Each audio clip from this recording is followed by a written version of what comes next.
Hey guys, how are you guys doing today? Whoa, a bird just flew by. Today, I'm gonna show you guys all of my plants.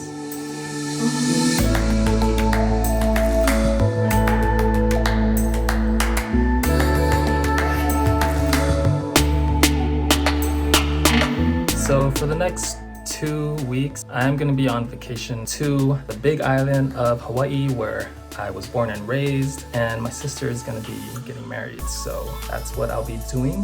While I'm there, I am gonna be creating some content for you guys. So be on the lookout for that, hopefully. But for this video, I'm gonna be showing you all 50 something plants that I have. But yeah, let's get started. So here is the current setup. All of my plants are sitting on the shelves with a couple on the sides here. These are IKEA shelves, and I guess we'll start from left to right, shall we? So here we have one of my first Monstera deliciosas. It's still in its juvenile form. At one point, it was growing very leggy. It's really taking off. Now that I have a humidifier in this room, I am starting to get these aerial roots growing out. It's like pushing out a new leaf right there. It doesn't look like it has fenestrations yet. Maybe a couple of more leaves on this particular vine. I feel like I've finally gotten to the point where all of my plants are stable in terms of pests and lack of light. So yeah, this is the Monstera deliciosa.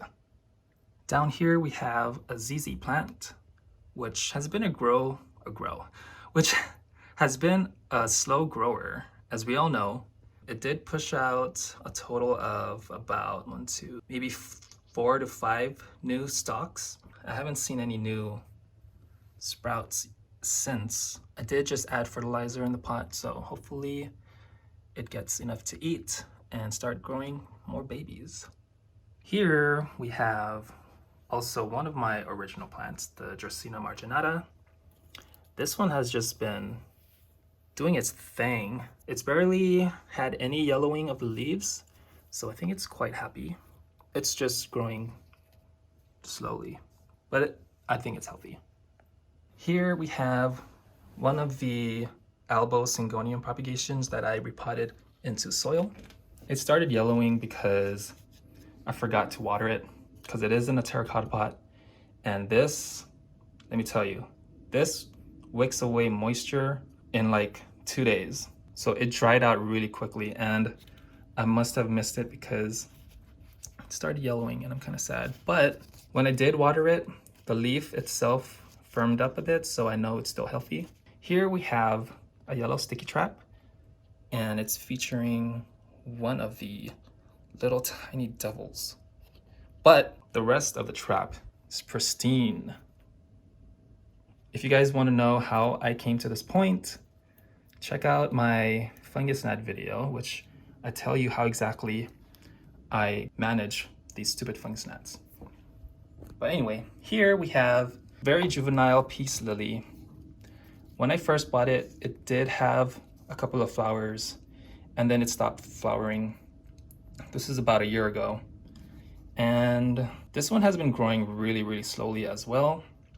But now that it's in this room, along with all of my other plants where there's a lot more sunlight, I'm really hoping that they all just take off, because I want to see new growth on every single plant.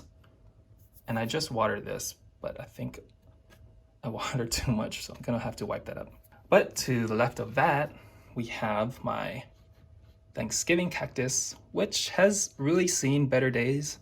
A few leaves have fallen off, and it went dormant for like almost a whole year, like no joke. There was no growth at all until I started seeing these tiny little things just a few months ago coming out, and I just fertilized it as well. So it did recently try to bloom a couple of months ago, but none of the flowers opened up. They just kind of like fell off. So if you guys have any tips on how to maintain those blooms, let me know. So that's the Thanksgiving cactus. Up here we have the Hoya pubicalyx that I transplanted into soil. I also have a video on how I did this. And as a little update, these two are the newest leaves. So from that video, they started off as little tiny little leaves, just like that. That leaf was actually the same size as that. So that one stopped growing. So I know the plant was trying to put out new growth wherever possible, but it focused all its energy into that one leaf. And that big splash right there of variegation is pretty cool too. Back here, we have the ivy corner. This one's variegated. This one's not. This one I revived back from the dead, and like literally it only had like 1 or 2 leaves, and it was because I just blatantly overwatered it, not knowing anything about plants at all. So this was definitely one of the first plants that I almost killed. And as we can see here, if I turn this around, there's like new vines about to pop out. So that's super, super exciting. So I was getting worried because it was getting bushy along one side, and I was thinking about propagating it so that I could put it back on this side of the pot so that it'll be a lot more full. But we've got some babies, so that's going to be exciting. To the right of that, we have the variegated ivy, which almost died as well. This is actually my second pot of variegated ivy. The first one I killed, and this one also went through a super dormant phase for almost a whole year. And look, we've got some new growth, guys. Super exciting. I love it. That one I will probably propagate it and put it back in the pot to make it more full. Here we have, this started off as seedlings, and it started off at, or it came from one of those grow kits. If you cannot tell, this is a bonsai. I'll put the name of the bonsai on the video, but there's 3 stems in there. It doesn't look like a bonsai, guys. I don't know, but I'm trying to keep it alive. Whether it's some type of weed or not, it's actually still thriving, so I'm just gonna hang on to it. All right, up here we have one of the newest additions to my collection, and I love it so much. It is the Philodendron Brasil, and it's just starting to trail. Whoops, sorry, these are my 3D printed little toys that I made. Okay, so this was featured in my unboxing wishlist plant video. I just love it so much. It does have a little bit of damage here on these 2 leaves, but those are really old. It's starting to push out these very super variegated leaves. Here's one of them. The other one is right here. So I don't know, is it turning into lemon lime philodendron or something? It's quite happy. I love the variegation on these. So cool. Here we have an aloe, which is dormant. It pushed out new growth like crazy before, back when it had only like 3 leaves. And this one also has a little friend on the yellow sticky trap, if you can see. This one went through a fungus gnat infestation as well, so maybe that had something to do with it. But it is slowly growing. I might have to just give it more light, so maybe I'll push this one towards this corner. Above that, we have our snake plant right there. Nothing much to say about this one. You know how snake plants are. It's doing really well, despite it sitting up there where it's not getting any direct light. So I feel like that's kind of like a low to medium light situation, and it's doing just fine. That spike right here is a new leaf. When I first got the plant, it was closer to the base, like right around here, and it's way up there now, so it's really healthy. Here we have my Syndapsis pictus exotica, which also went through a dormant phase. We can tell this is becoming a trend. But now with all of the light in this room, it's just vining and vining. I wanted to grow maybe another 6 inches or so that I can chop and prop it and then put those propagations back into the pot to make it much more full. So that's all the plants on that shelf. All right, down here, we kind of have a propagation station situation. This is an experiment with LiQWYD balls. It's my first time using LiQWYD balls, so here we have propagations of the marble queen pothos. It was originally, I was trying to originally root these guys in water, and I thought I would just experiment with LiQWYD. I put the water all the way up here. I know it's supposed to be like somewhere around here, but like I said, I am going to be gone for the next couple of weeks, so I expect this to drop down by this much before I come back. Also, I do have someone watching the plants, and I have instructed them to water all of my plants in a week or so. So they're not going to be super dry. Hopefully they water it correctly. Here we have another propagation of, this is a chunk. Okay, this is from an Echeveria Black Prince, and it was getting leggy. I had originally gifted the plant to one of my friends, and it's gotten very leggy, so I thought I'd chop it off just to kind of reset the mother plant. And I didn't know, I wasn't expecting this to actually take off. We have roots on the bottom right here, and it's already started pushing out 3 offshoots, which I could probably chop them off and put them in soil, but I'm waiting for that to get a little bit bigger. Here we have a pole. Behind the pole, we have a rescue aloe, which was doing fine before, but I was trying to repot it and broke off all of the roots. Mind you, it only had like 1 or 2 roots, so it wasn't much of a loss anyway. But this had the hardest time trying to reroot, because every time it would push out roots, it would turn like brown and black, and then I would have to chop all of them off and then wait for new roots to grow. But then this is the longest it's ever gotten, so I'm quite happy with that. I'm waiting for it to grow like 5 times the amount of roots so that I can finally transplant it into soil. This is a little Oxalis triangularis that I chopped off from the mother plant because it was getting wonky. But I've done this before. I've actually propagated it this way, where you just cut any part of the stem and then you root it in water. So hopefully that takes off. Here we have the beautiful Stramanthe Triostar, which was featured in my plant shopping video at LiQWYD Plants. So if you want to check that out, that one's a fun video. This one, I separated one of the plants, and this is the bigger of the 2, and it's happy. I love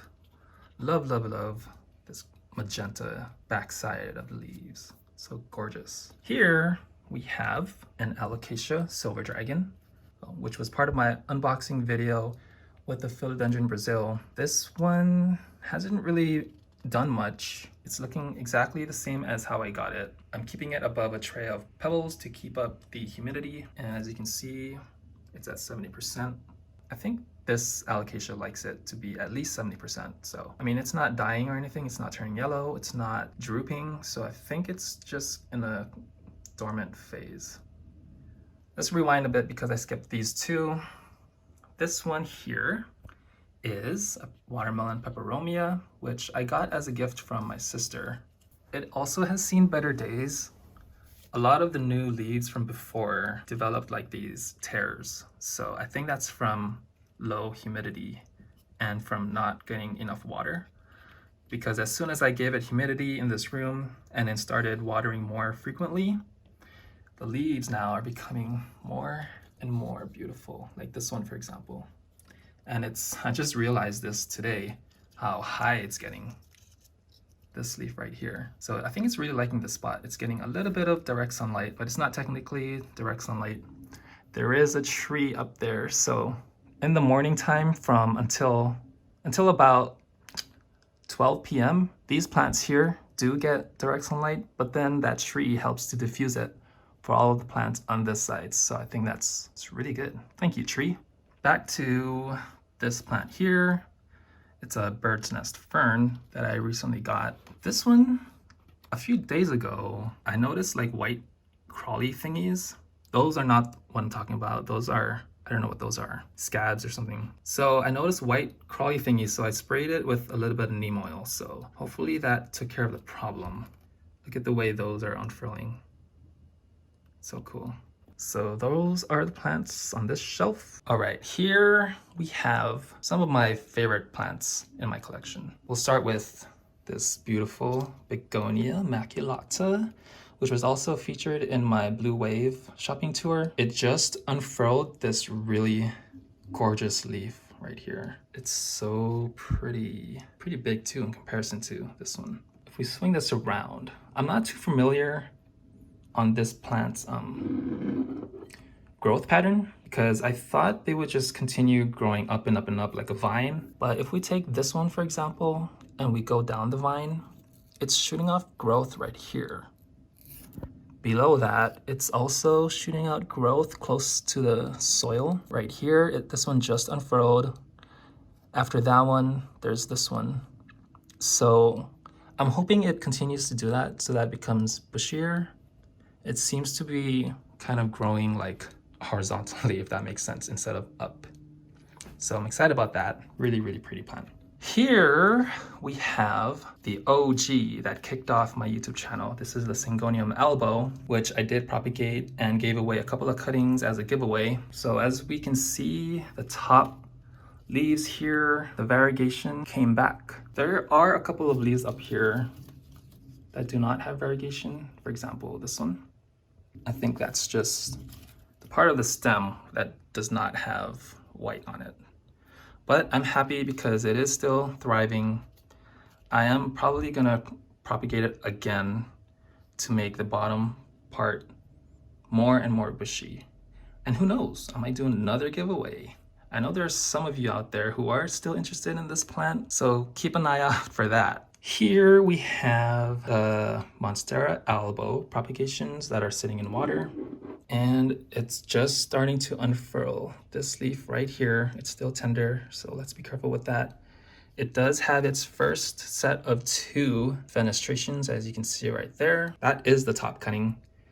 And then this one is just a single leaf cutting, which, if we look at the base here, it's like starting to push out a new growth. I don't know if you can tell. There is like this white, I don't know, this white growth. If you guys know what that is, let me know.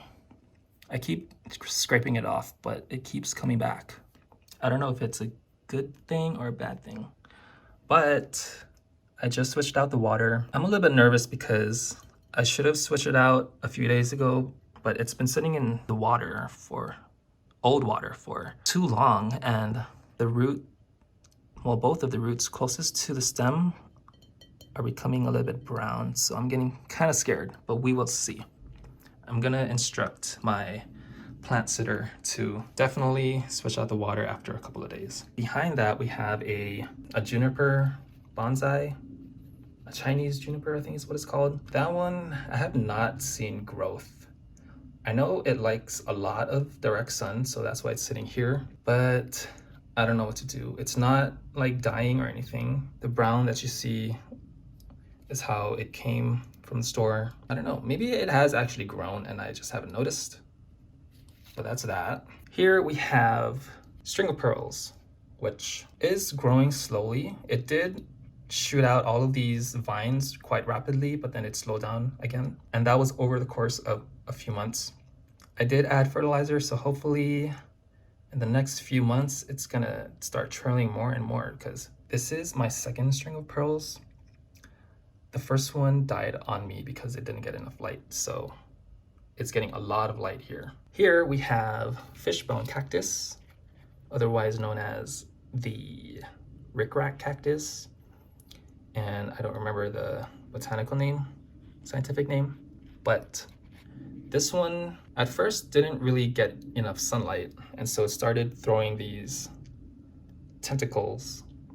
Let me give you an example. Like this one, if you imagine it without the top, that's how slender they were. And then as soon as I put the plant in this location, it started filling out like this. So that's exciting. I'm probably gonna propagate these to start a new plant and reset this one so that it stays bushy, or I'll just let it be and let it trail down, because I know that's the way they grow. They like to trail. And then speaking of trailing plants, here is the variegated Hoya Carnosa compacta, aka Hindu rope, which was also featured in my wishlist plant unboxing. That one I don't think has been growing yet, because from what I can tell, all of the vines were chopped up at some point. So I think it's just taking a while to get back some of the energy that it lost into putting new growth. I think that point right there is a sign of something happening. So we will keep our fingers crossed. Here we have a little barrel. No, that's not a barrel. That one was from IKEA. It originally came in a set of 3 different types of cactuses. This one is a lone survivor. I think it's happy now. This one, I'm gonna shove it back into the sunlight. Right there. There you go. Here we have the mother monster elbow. I have several videos of this, and I talk extensively about its conditions that it went through. But as an update, here is the new offshoot. It's like stretching towards the light. When it gets long enough, I will attach it to this moss pole so that it straightens itself out. I'm getting excited. Look at the variegation that it retained in that sprout. So that's that. Back there we have the Tradescantia nanook. Before buying this plant, I've only seen it in pictures, but as soon as I received this one, I was surprised by how thick and succulent-like the leaves were. Really gorgeous. I love, love, love, love the fuchsia color underside of the leaves, but also the top side. That stripy variegation is really cool too. So can't wait for this one to take off. Here we have the Pilea peperomioides that I literally just chopped up from the mother plant, and I will show you the mother plant in just a bit. But behind it, let me just move this one, is another one which is also a rescue. A colleague of mine gave it to me, and it only had like 2 leaves. It had 3 leaves, and then one of them fell off. So I was really nervous whether or not it was gonna make it, but as we can see, with a little bit of TLC, it's thriving. So I'm probably gonna give it back to her after it grows a couple of more inches. And then I'm gonna be really strict on her on how to take care of it, because it's a really, really beautiful plant. Here we have the 2 final cuttings of the Monstera albo, which do not have signs of new growth yet. The leaves still look happy. It's not browning or anything, so that's a good sign, but there's nothing coming out of the leaf nodes yet. We will see. And then finally, on this part of the shelf, we have, or actually not finally, there's one more after this. We have the Ficus teneki, which I've also talked about in my previous couple of videos. It lost like 5 leaves, guys. But as soon as I changed out the soil and gave it a good clean rinse with neem oil, it's no longer dropping leaves. There is this one, which was originally affected by, I don't know, mold or something in the soil. I'm really hoping the browning stops there, because if it doesn't, it's gonna start to take over the whole plant. But I have high hopes with this one, because this leaf especially, this is a newly unfurled leaf, and it has turned up to face the sun. So I know it's still active. So I'm hoping there's a lot of root action happening in the soil. So that's that. And then finally, in this propagation container thingy, these are actually 2 plant saucers. These are actually the leaves that were snipped off this Echeveria Black Prince. And as we can see, every single leaf in here has put out new growth. So that's super exciting. I don't know how I'm gonna repot all of those. It's gonna definitely be a challenge, but I'm just really happy that they're happy. In the middle, I don't know if you can tell, the very, very middle here, that is the final node wet stick propagation that I did from my baby monstera propagation video. So that's this tray, and that's actually the same soil. There were like a total of 10 or so of these wet sticks. They all died except for this one. So it's like literally the lone survivor of the pack. And it's like taking off.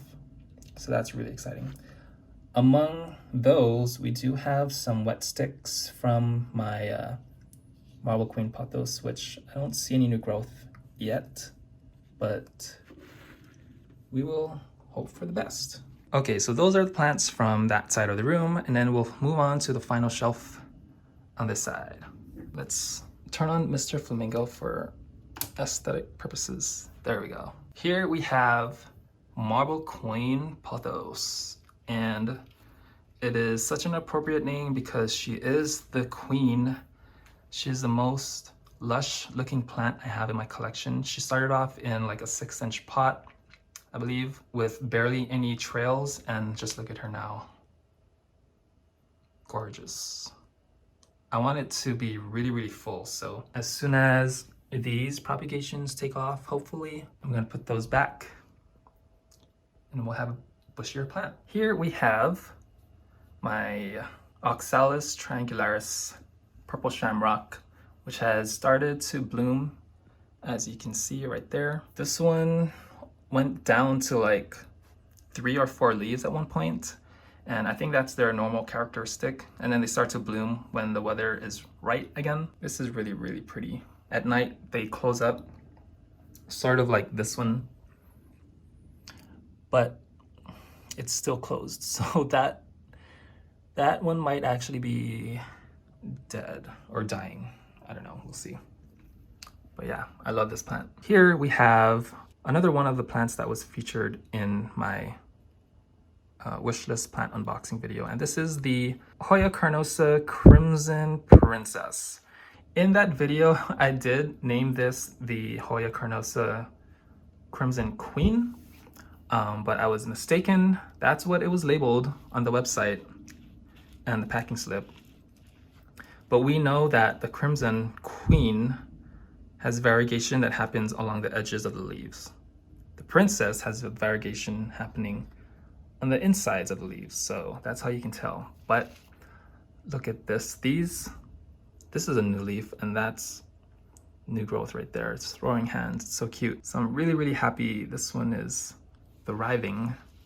All right, behind that plant, we have my variegated string of hearts. This is my second go around with this plant. The first one that I bought, I'm really sad about, because not only did I get it on my birthday, but it was a 6-inch full ass looking string of pearls, okay, let me tell you. But it never had the right light conditions, and it just slowly, strand by strand, completely died off. I think one of these is a survivor of that pot. I don't remember which one it is, but I have since bought another one as a 4-inch pot, and then now we have a trailing string of hearts. Eventually though, I'm gonna propagate more of it so that I can make a more full looking pot. But I know that's gonna take a really, really long time, but it's such a pretty plant. Really, really finicky. If you ask anyone who has owned this plant, they will probably tell you that they have gone through a lot of issues. But I think it's quite happy with where it's at right now. So let's move on. I removed one of the glass panels of the shelf so that my Adansonii can start trailing upwards. And then eventually my Rhaphidophora tetrasperma will also do the same, as well as the baby Monstera deliciosa right there. And then in the back, tucked away, we have this Chinese money tree, which I received as a gift from one of my friends. There's actually 5 braided stems in there, 3 of which have completely died off. There was a point where this barely had any leaves, and so I thought it was dead for sure. And so I moved it outside last springtime, I believe. miraculously, it threw out additional leaves. And so that surprised me. So I brought it back in the house and really gave it some TLC. And then we have this. So it's springing back to life. This one's also springing into action. With each new growth, the leaf is getting bigger and bigger, and I can't wait for this to start trailing because I'm gonna like wrap it around this shelf and go crazy with it because I think it's a really healthy plant. I really love it so much. And as an update on this baby Monstera deliciosa that I cut up into a million pieces, look at these leaves, super healthy. So that one's getting a really, really good, successful reboot. And then the Adansonii in the back. This one is just one vine in the pot, and I probably have to repot it soon because I know it's getting quite root bound in there. But it is throwing bigger and bigger leaves, so maybe it's happy in there. If there are signs of adverse characteristics, then I will repot it instantly. But for now, I think it's doing just fine. So pretty. And then speaking of Adansonii, we have the mother plant right here. This one is taking off as well. It only started throwing really big leaves when it got to this height. So if we go back into here, all of these leaves are small. I will probably propagate it and then put those propagations back into the pot because as we can see, it's just kind of looking bare, but it is a beautiful plant.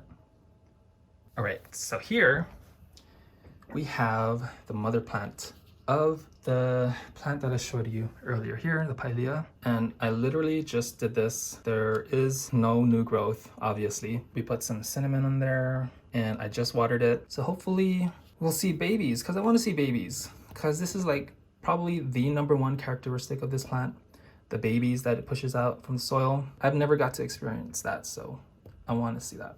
All right, finally, last but not least, we have the big mama here, Monstera deliciosa. This one I got from Home Depot. It wasn't in the best shape because the original leaves were kind of deformed, wrinkly, like that.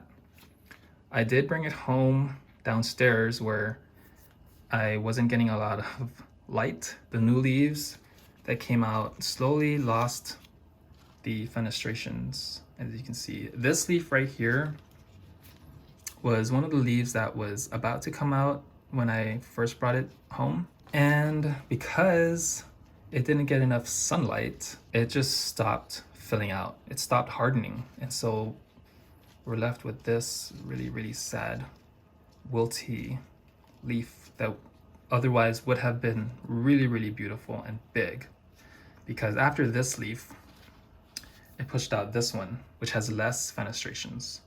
After this leaf, pushed out this leaf with just 2. And it has a little boo-boo because I forgot when I was moving my plants around, this was touching it for a few hours and then it left that mark. So I'm sad. I'm kicking myself for that. But after that one, it threw out this one with just 1 fenestration. But it is such a big leaf that I'm not sad about that at all because it's like really, really healthy. I am hoping after this one it will throw out at least another fenestration like this one.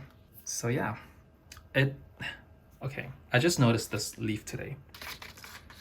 This one was probably the worst affected original leaf. And as you can see, I chopped off all the brown tips and that's why it looks like that.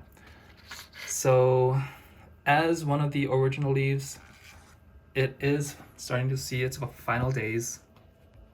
So that one will fall off eventually, but there's that one. All right, so those are all of my plants that are in my plant room. Let me show you the plants that I have downstairs. All right, this is actually perfect timing because we have direct sunlight coming through the window. So here we have fiddle leaf fig, which I did do a shopping video on. It did lose maybe 2 of the original leaves that were closest to the pot, which is probably due to the plant acclimating. But it's starting to push out new growth right there. And check this out. voila. This one I noticed the other day. I can't wait for this one to unfurl. I probably won't be able to see it unfurl until I come back from my vacation, but I am so excited about that. And then here we have one of my newest additions from Lowe's, Peace Lily. But as we can see, this one is variegated. I am still unsure what kind of variegation it is. I am still leaning towards sport variegation, but sport variegation typically only affects like individual leaves and doesn't necessarily continue throughout the rest of the plant. But this variegation, it does continue through the rest of the plant because there are several new growths in here that I can tell has variegation. I don't know if you can tell, but that one is an example. So I just had to get it from Lowe's when I saw it. Here we have my humidifier that has run out of water. And then here we have the Dieffenbachia carina. I think it also goes by the name of Dieffenbachia compacta, which I just did a video on. So we can see that the variegation has come back. This one is the one that I was talking about in the last video. And we can see the variegation right there. It's so cute. It's like really trying its best to throw out variegation. Okay, this is the final plant. This is my newest addition, Phalaenopsis orchids. It came in a pot with 3 separate orchids. So beautiful. So beautiful. I just love how architectural it looks. A little fact about me, I am in the architectural industry. And I think that's probably why I was drawn to this one in particular, because so you have the base, the silhouette of the base, right? It provides a really strong frame to the overall shape of the plant. And then you have these long stems coming out, and then you have like this little flourishings of orchid beauty, stunning, right? And it curves to the left a little bit off towards like maybe the first third of the overall silhouette. So these have yet to bloom. So maybe when I come back, these little ones will finally bloom for me. We will see. Well, that is it for my little houseplant tour. I know that's not really a big collection as some of you guys may have. I know most of you have like 200 plus. I can't imagine having that many plants to look after, but I am not gonna jinx myself. I probably already did. I'm probably gonna have 200, 300 plants by next year. Thank you guys so much for watching. If you haven't yet already, PlantScribe. Thank you for subscribing also. It means a lot to me that you guys like my content. Thanks again guys, and I'll see you in the next one. Bye!